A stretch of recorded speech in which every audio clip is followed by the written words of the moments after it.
In our last several segments, we're talking about strategic intent, the foundation for strategic planning.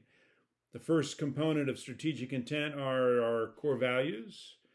Next, we looked at the second segment of strategic intent, which is your company's mission, your purpose. Today, we're going to focus on the third element, the third leg, so to speak, of strategic intent, and that is a company's vision. What a vision, a picture of success. One of my favorite questions when I meet with a business owner is I'll ask them, so what does this company look like when you're done, when you're finished? You're at the peak of success. What does this company look like?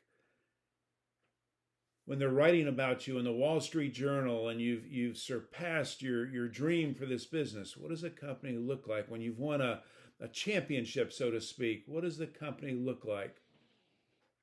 We tend to assume that everyone in our company knows what our vision is, but research suggests that's not the case. They need to hear it on a regular basis, communicated, reinforced regularly. One study suggested 7 times an employee needs to hear a company vision 7 times before it clicks, before it lands in my brain where I can understand it. I'm reminded of Martin Luther King when he gave his famous speech in Washington, D.C. I have a dream. I have a dream. I have a vision. He said that 8 times during the course of his speech so that everyone listening knew exactly where he wanted to see our nation head at the time. So my experience is that every company, every CEO has a vision, a sense of direction for their business. Sometimes we refer to this as a shared fate. I also know that not every employee may share your vision. You may think we want to go this way. A couple of your employees may be thinking that way. So your job as a leader, as a CEO, is to bring your employees together on your vision, your shared fate for the company.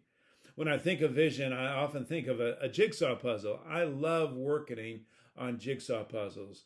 I've got a desk over here. There's usually one over there, 500 piece, 1,000 piece, couple thousand pieces. I think it's part of the entrepreneurial gene is working on jigsaw puzzles. And I know when I work on a jigsaw puzzle, I've got all the pieces spread out. I always have to have the top of the box, the picture, right in front of me. As I'm working on the puzzles, I'm putting pieces together, I always need to have that picture because it reminds me of what this puzzle must look like when I'm done. So I'm always referencing that picture as I'm putting pieces together.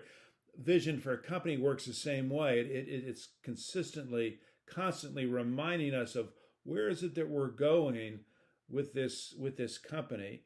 Jim Collins refers to the vision as your big, hairy, audacious goal, your BHAG, big, hairy, audacious goal. And he references in the book what he calls the 20-mile march. How do we get there?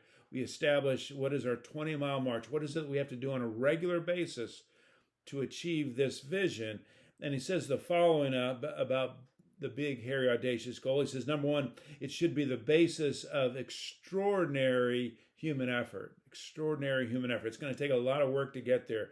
Number two, he says this vision should be the basis for or a context for decision making. Every key strategic decision should get filtered through this vision. Should we buy this piece of equipment? Well, does that help us get closer to our vision? Should we make this key hire, go into this new market? Every big decision gets filtered through this vision that we've established. And last, he says the vision, the BHAG, should create cohesion, a higher level of teamwork between our employees, our talent, so to speak.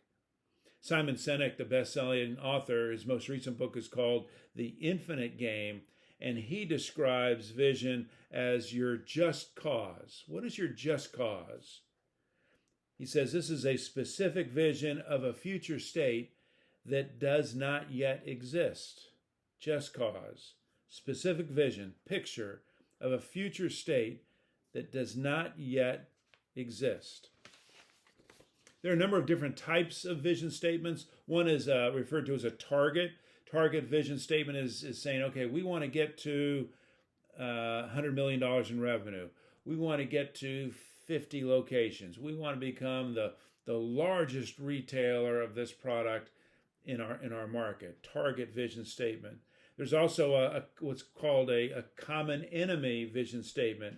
I'm reminded of in Houston, Hobby Airport. I was walking through once, getting ready to get on a flight. Saw this big banner for MD Anderson, the big cancer hospital, and the banner said, "Eliminate cancer." That's their vision as an institution, as a hospital. That's where they want to go when they're done. Eliminate cancer. What an amazing vision. There's also what's called a role model vision statement. Role model, we want to be the Amazon of this. We want to be the Microsoft, the Apple, comparing ourselves in our market, for our product. James Newton is a Vistage speaker and author. He said the following. He said, in the absence of clear vision, people tend to recreate their past. In the absence of a clear vision, people tend to recreate their past. So imagine just for a moment, you have a new employee. In their last job, their company failed. Their company bankrupt, ran out of cash. Now they've come to work for you. Within the first couple of weeks, you make an announcement that Friday payroll is going to get moved to Monday. Been a glitch in the bank account. Friday payroll now going to be Monday. Not a big deal for you. But how about that employee whose last company went bankrupt? What are they now thinking about your company? Is it going bankrupt as well? In the absence of a clear vision, people tend to recreate their past. When we come together next, we're going to talk a little bit about how we go about establishing a vision. How do we come up with this vision, this future state for our company? I'll give you a great tool for doing that.